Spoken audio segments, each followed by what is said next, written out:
Our first guest tonight, however, is running as a Democrat for the state Senate seat in our district, currently held by Republican Ryan Fattman.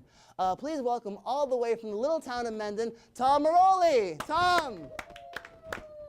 Hey, Tom. Hey, how's it going? Great to see you. Come on over and take a seat, my friend. Welcome to the show. Sit on down. Thank you so much for coming. So, as I understand, you are the assistant town accountant for Mendon. Oh, assistant treasurer. Assistant treasurer. So what made you decide to run for Senate, for the state Senate? Well, you know, I'm a lifelong resident of this district and working in town government, both as the assistant treasurer and the economic development chair. I got the sense that this area is not being well represented right now, and you can see it in the lack of grant money coming towards this area of the state. You can see it in so many ways.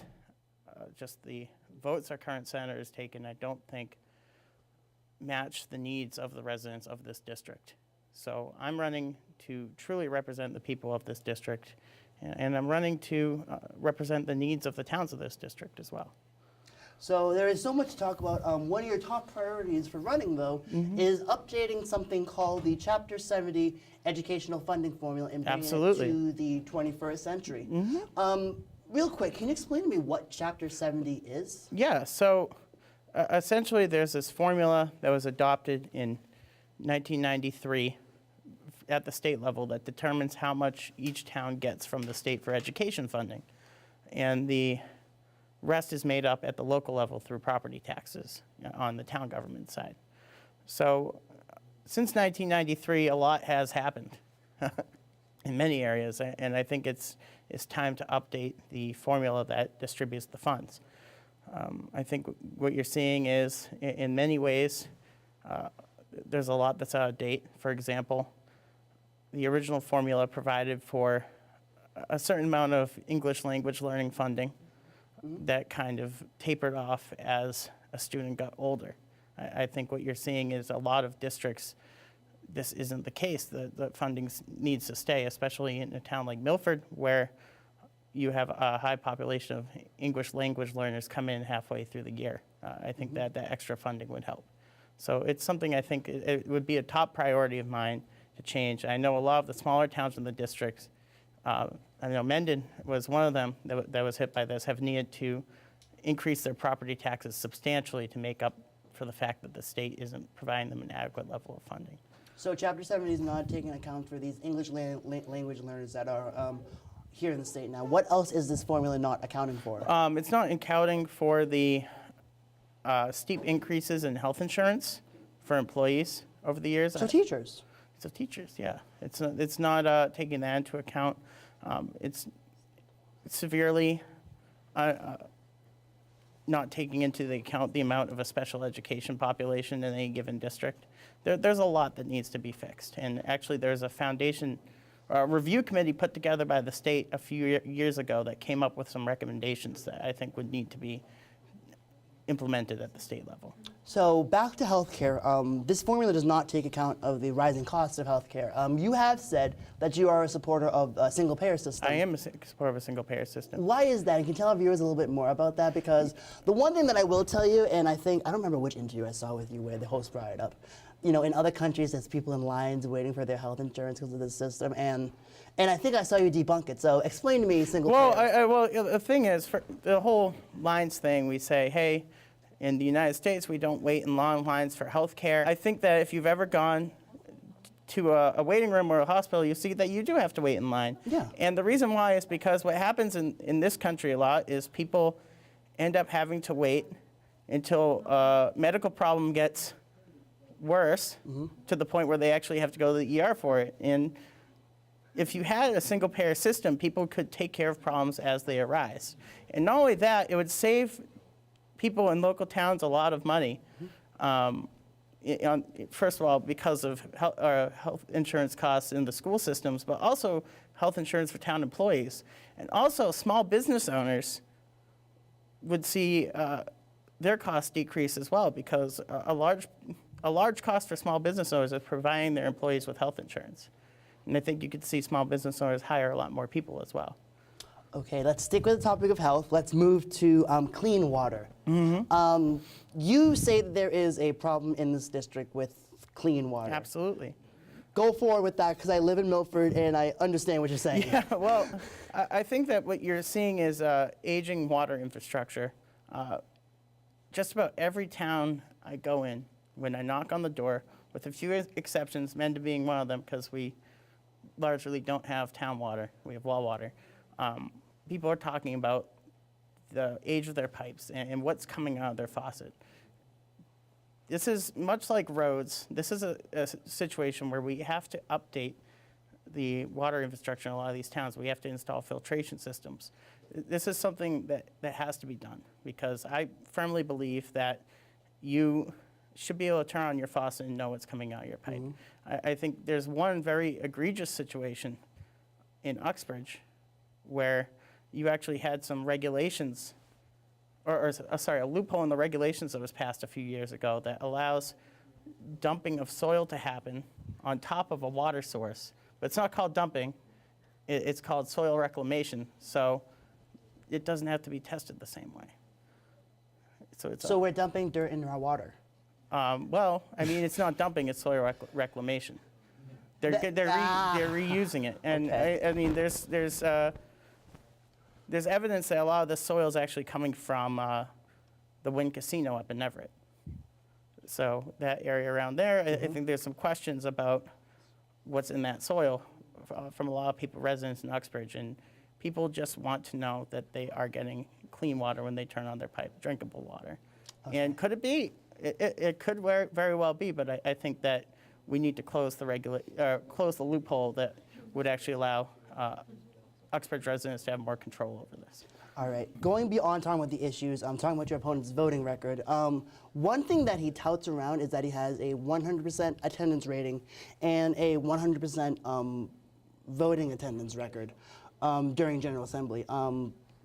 Would you be at work as much as he apparently is? Absolutely. I mean, personally, that's what you're supposed to do.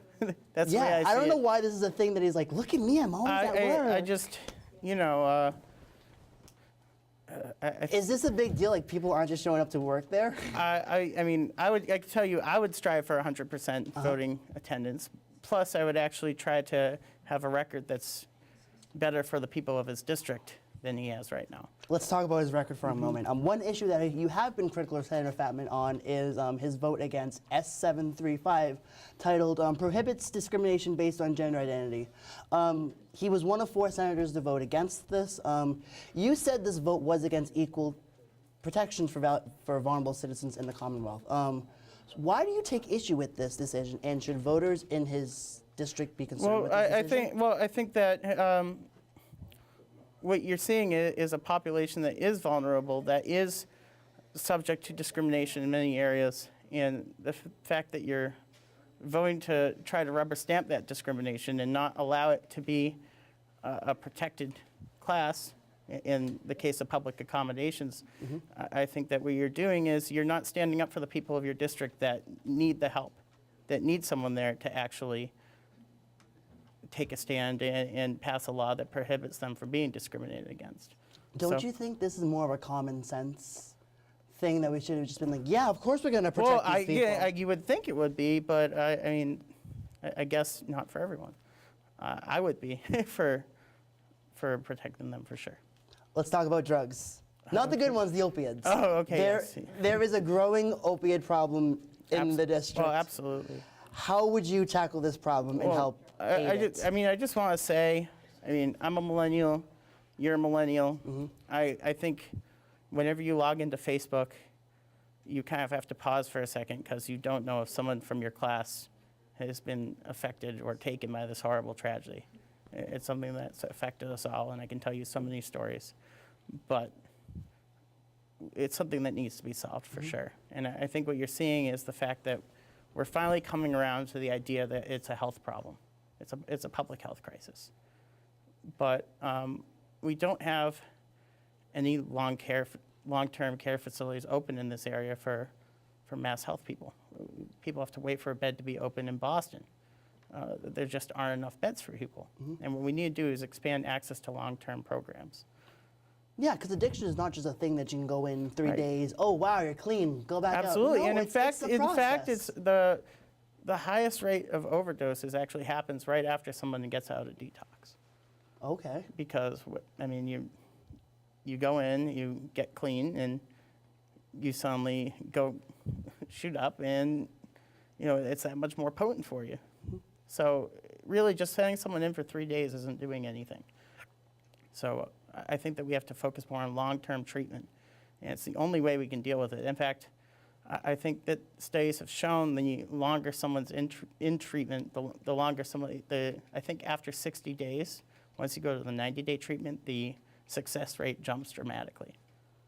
So one thing that you're saying is that this district does not have the long-term programs that would help these Right. people out. What can your role as a senator do to maybe bring some of these programs to this district? I think well, part of it would be to look at the current health insurance policies and mandate that it includes some coverage for it, which is something several senators have talked about at the state legislature. That's one way. Another way is working to make grants available for these programs, which I think is something that the state legislature has been working on. And I'd say that Milford has done a very good job at taking this problem head on, but there can always be more help given to programs like what Milford has. You spent a lot of your campaign talking about grants, whether it's for infrastructure or for the opiate epidemic. In your day job, you're going after grants all the time. Well, yeah, or I'm dealing with the money from grants. You're yes. dealing with the money yeah, from grants. Yes. Is there money out there that this district could be getting that we're not? Yeah, absolutely. I think that look, there's been several state senators that every year publish all the grants they were able to get for their district. Our current senator is not one of them. Has he gotten any grants? Well, for our there's district? been a few, but I want to say that there's several senators that have, they posted it to their Facebook page. This is what I got for this. I know when going out, looking at a lot of these schools and facilities, you see all these things brought by previous legislators. And they would say, this got brought in, and I really have to question what's happening on the state level that's not allowing that money to come this way right now. Okay. And, I would more aggressively pursue it, I guess you could say. So we're almost out of time. One last question that I do want to ask you. You have a lot of people in Milford watching. The show gets sent to the Hopedale station. We get sent to the Douglas station. All towns in your district, people that are watching, why should they vote for Tom Merolli? Well, I'm striving to be a senator for the people. And one way I'm doing that is by not accepting help from organizations that take dark money, organizations that don't disclose their donors. It's actually, Elizabeth Warren and Scott Brown took a pledge in 2012 to both reject them. And I'm actually challenging Senator Fattman to the same pledge, because I think that with 84% of voters in agreement that there's too much money in politics, we can do something to help that situation right there here in our local race. Yeah. So that's something I'm challenging him to do. Another thing is I think all across the board you're seeing politicians get elected and then not communicate with their constituents anymore. So what I'm doing is I'm going around and giving everyone my personal phone number. I just saw you do that backstage with somebody. Yeah. Yeah. So everybody watching, take out your phone real quick, open up your contacts at Tom Merolli, 508-498-6533. Feel free to give me a call. I can't guarantee I'll answer it, especially if it's at a ridiculous hour, but I'll definitely... Like if you're calling him right now, we're live on air. He's not answering. Yeah, absolutely. But feel free to give me a call, leave a message. I'll give you a call back. Tom Merolli, thank you so much for being here. I Thanks hope for Ryan having Fattman accepts your offer to reject dark money me from too. his campaign. He did accept it in 2014 during his race against Dick Moore. And I think the thing is, there's an organization called the Mass Fiscal Alliance, which tries Ooh, they sent her a nasty mail about Brian Murray. they say that they're not a political organization, but they send out very pointed mailers targeting politicians. So I'll let everybody watching be the judge of that. Yes, of course. Tom Merolli, everybody, he's running for state senator as a Democrat. I do just want to note that we did reach out to Ryan Fattman. We informed him and his team of his booking, and we offered him time on our show. Those invitations to appear on both our upcoming shows were declined by him. We do hope to have him on soon to discuss why he should continue to serve Milford as our senator. Like Talk Show? Subscribe to us on YouTube, like us on Facebook, and follow us on Twitter and Instagram for updates on your favorite local TV host.